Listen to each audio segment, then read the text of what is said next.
Hello and welcome back, everyone. Did you ever bite off more than you can chew? Well, I think I may have a couple times. This might have been one of them. This is a special video, folks. This has three major pieces. My Victory Sospolia, my Lonley Dreamer, and my Heckrot Wild Space project. So there's definitely some bonus footage in this one. My name is Jeff Moore. I am the Northwoods Carver, and thanks for seeing what I saw. Well, there's a lot to unpack here, everyone, so let's get started. Welcome, everyone. This is the Lonely Dreamer, and I had laminated this piece actually out of like 4 massive pieces, and then I've attached appendages and carved the little mini bears, or not mini bears, but the smaller playful cubs out of kiln dried pine. And so there's a mix. So I would definitely call this piece a full lamination, but there was only so much of the kiln dried stuff done. Here's my wife. She was cleaning up glue after we did our shimming. That particular piece had like 3 rounds of shimming, and so there was like 700 or 800 shims that ended up going to that thing over the 2-year period it was here. So basically what happened is I got the job, I executed the job, and then part of my, one of the things I like to do for my customers is if they don't mind, I like to just like hang on to it, let it sit in my shop and dry, and just let me see what it's going to do, if it's going to open up weird, or that way I can just have it here and I can fix it, as it dries. And so we went through 3 rounds. That's what my wife's doing here. My son here I believe he's flap sanding after we took the shims out. We had to, obviously clean everything up and kind of resculpt over top. You can see the shims in the bottom. And, both of them are going at it with sanders and flap sanders. And they are, they're just basically doing that so I can do other things. 2 people on a job that size is not a problem. 3, you're pushing it. So you can see the complicated lines and things like that, but on top of where behind the bears, there's actually another 4-foot section that goes up the spire and go into a moon with like the twisty spires. There it is. It's kind of crazy. But it's just something out of my head, and like I said, it's something crazy. There's a lot of crazy up in there, and that's the gentleman and his wife that purchased the piece. I actually met them in Eau Claire at the U.S. Open. I was judging that year, and I think I've been judging that for like 5 years. But they were great. They got a piece in auction, and they wanted something really special, and they were so cool. I just said, you know what? I'm just going to go out of my way and just add a bunch of stuff. So I did. I mean, this was not this was not a little bit of a resemblance here. This was not the planned project. The basic part was, but yeah, I just added a bunch of stuff. I just they gave me, carte blanche to do whatever I wanted, and I was like, okay, I got this. And when they first came, you can see them, they're seeing it for the first time, and they don't even know what to say. Nobody knows what to say when they go up there and they see this thing up there, and they're like, what is going on in your head? Oh my goodness. And yeah, so it was a lot of, he just absolutely loved that. We actually went out they came down to visit and just, hang out and show appreciation, and they took us out to lunch a couple times. And it's like a 3-hour drive one way. And yeah. COVID happened also, by the way, over this period, and so they couldn't come get it. But more on that in a bit. this has like this video has video clips as well as slideshow. So here's a video clip. Huh. You know what, Pam? Yeah. There's a lot going on today. We're gonna do another thing. Oh no, it's not another thing. Yeah. We got another thing. That thing behind us. Beautiful thing. It's a beautiful thing. It's been here for almost going on 2 years. 2 years. So we carved it a while back. Well, it's a lamination of logs that I squared up, and then I have some kiln dried stuff, little appendages, and the little guys are all kiln dried. But that was done a long time ago, and as a courtesy to my customers that spend X amount of dollars for the bigger projects, I like to offer a service where they can leave it here. So once it's done and carved and completed and not painted or stained or anything yet, I can just tell them, the service is, if you would like, it's all done now. I can finish it now, or you can let it sit here for like the next 6 months or a year or whatever, however long you want, really. And then I can keep an eye on it. And and I know if things happen, with wood, the dry heat of summer and or moist humidity. So all that kind of stuff plays into how one of these things reacts. And a lot of times they don't react very fondly, or kindly, I should say, to the conditions of, because a lot of times they're carved in the winter time, and then so when we have them sitting out, as soon as spring comes around, we start getting some good weather. Like a lot of carvers out there, I want to start sealing stuff and get it out the door, but I know better, because even though it's kiln dried, it still shrinks and expands. Even though it's not moist, it's not going to dry, but it's kiln dried. So even though it's kiln dried or laminated, it still is going to flex. It's going to expand and contract.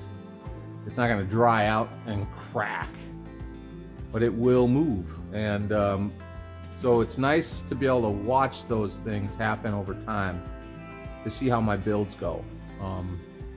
So I have the best answers down the road for situations that happen, because I was able to watch it for a year or two in the blonde without any sealer. So, and this is a really good candidate. So today, it's already cracked, so we've already done all the repairs. We've already re-sculpted and sanded where the cracks were.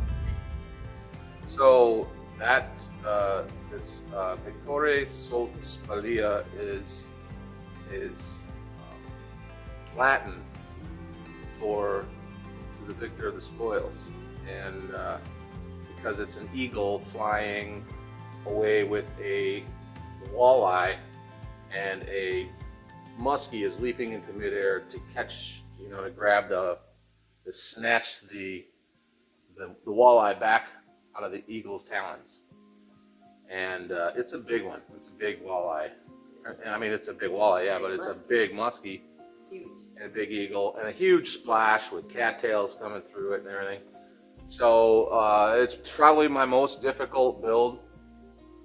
It's already done, completed, painted, everything's done with it. So we're just waiting for the customer to get me this very expensive rotating base.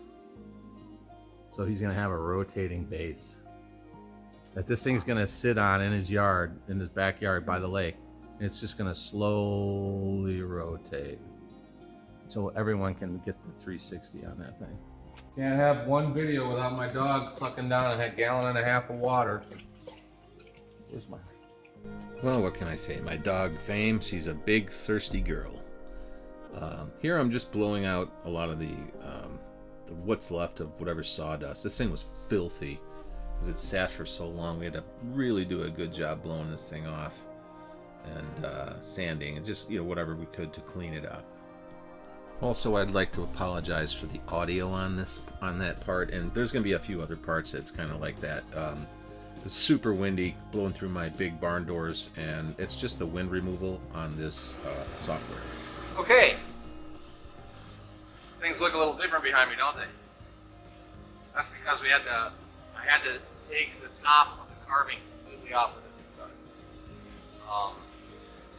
It was too tall, so not too tall for the carving's sake, but too tall to travel with. So it was 11 feet 9 inches tall. So getting it out the door, we probably could have done it if we angled it back far enough, but that was one of the things I was concerned about. The other thing is, once it's on a trailer, the trailer's a couple feet tall, and then it has to be about 6 inches up off the trailer so you can get your forks on there, or 4 inches anyway. And then, you got all the bridges and stuff to worry about. So right now we took you can see right back there, that's actually the top of this carving. So it's maybe, I don't know, how long is that? About 4 feet, 3.5, 4 feet. So now we can go ahead and do the base coats. We'll paint that the same way. We'll be able to, actually that thing has some detailing that can still be done on it, so that this way is beneficial. And then when we get it put together, when we get it painted and we get it on site, we'll put it all together here first, but then when we get it on site, we'll lag it and we'll glue it and lag it, basically laminate it back together again. So here goes some spray painting. Let's see if I can back this thing up a bit.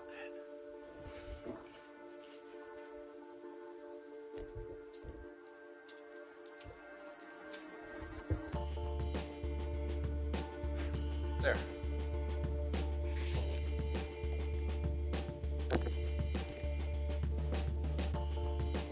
Cool.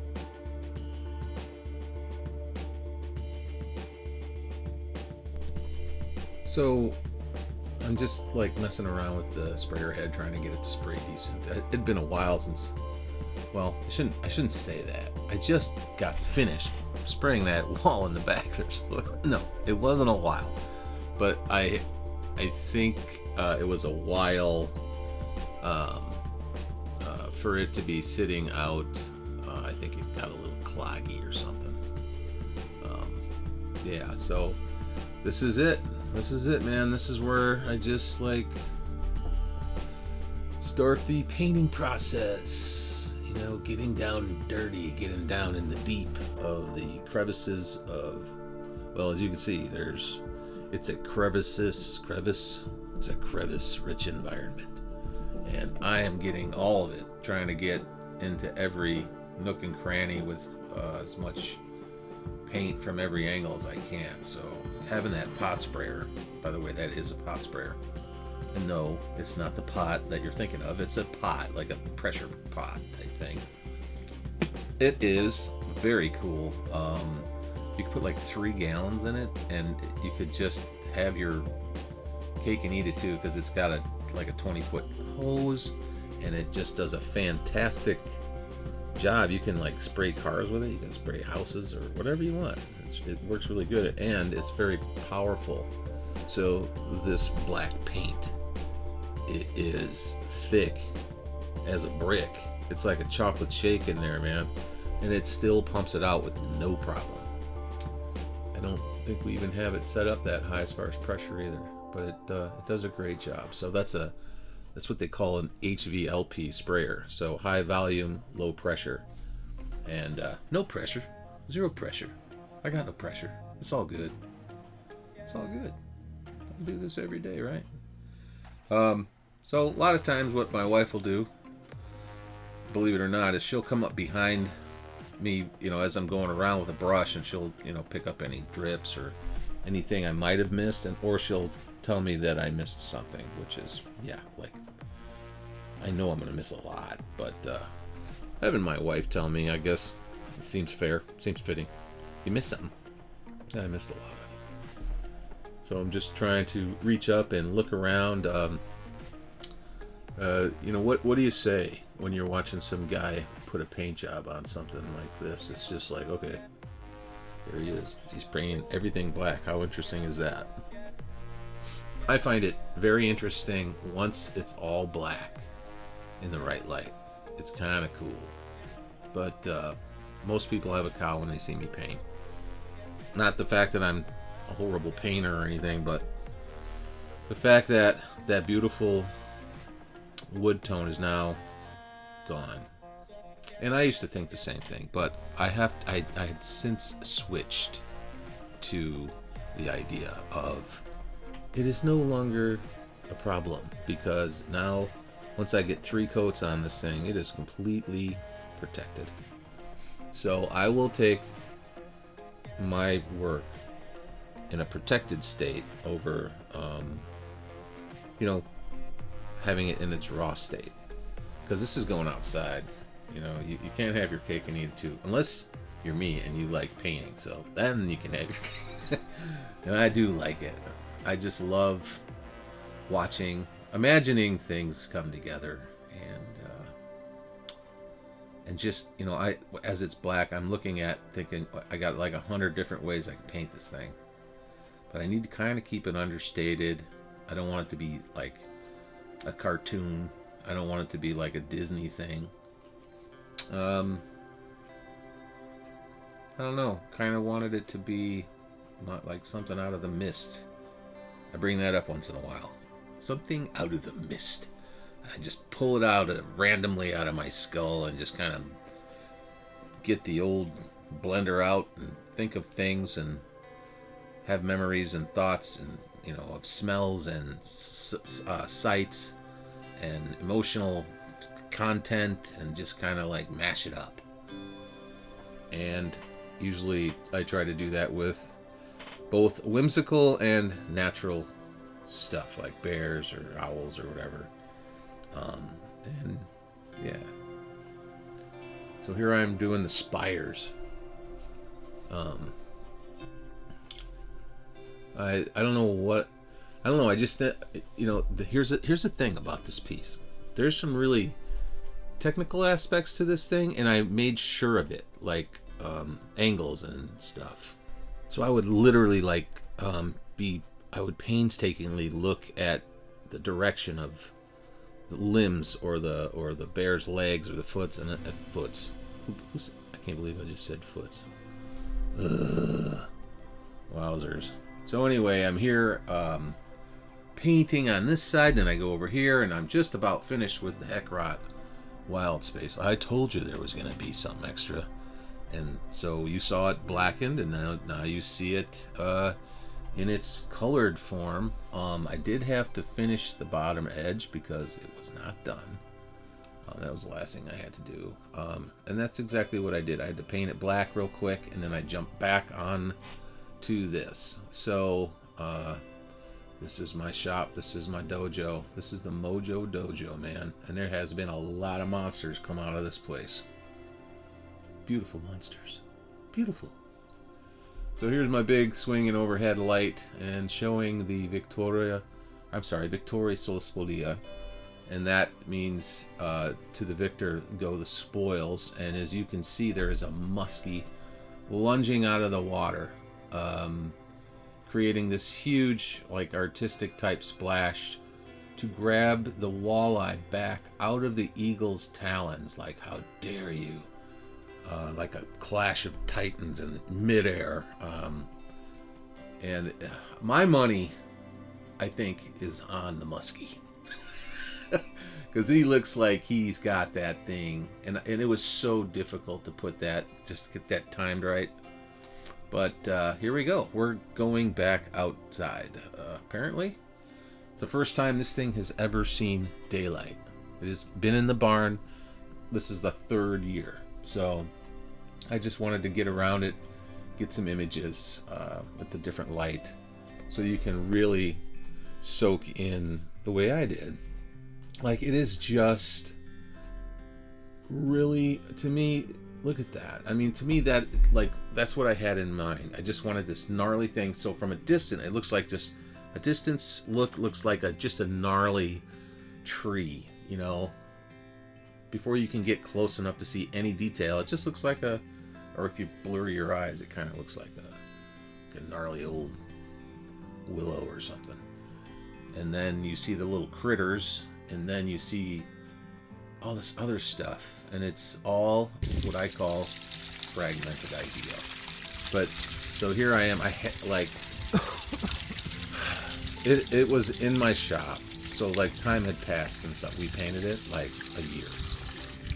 It had been painted, and then it got totally dusty, so we had to like take it out of the shop, power wash it, or not power wash it, I'm sorry. I soaked it down with soap from the power washer with 0 pressure.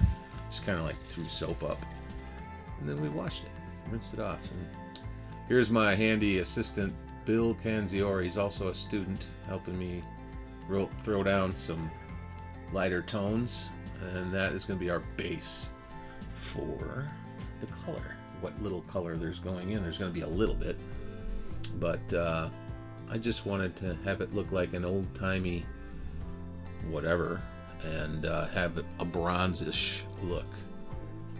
And the sun is just really super intense. You know, the sunset was just really like orange in this, you know, making everything turn orange. It was pretty cool.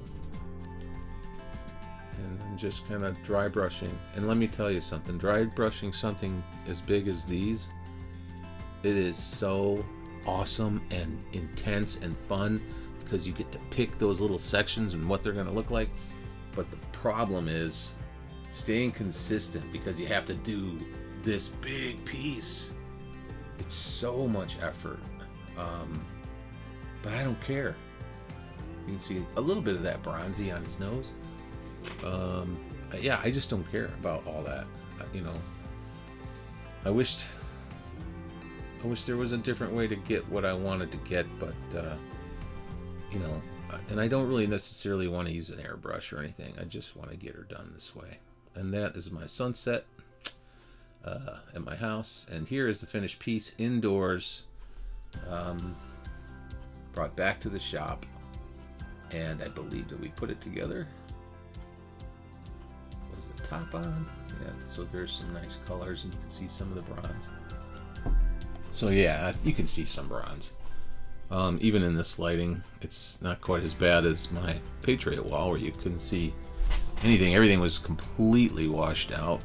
At least here you can see at least some. And yeah, I you know, if you were to see it in person, like, it was a lot of it was pretty washed out. I don't know if we put it together to the customer so they could see, believe it or not. And it wasn't even that long ago. I just have a horrible short-term memory, or long-term, I mean. Yeah, there it is, all put together. Let's see if we can get some better angles. Good angles. There's all kinds of good angles. You've been looking at them, and there's plenty of bad angles too. You've been watching this video for 25 minutes. I'm sure you can figure it out. Anyway, thank you for just hanging in there with me and watching this video, and also liking and subscribing. I really appreciate it. My name's Jeff Moore. I'm the Northwoods Carver, and thanks for seeing what I saw.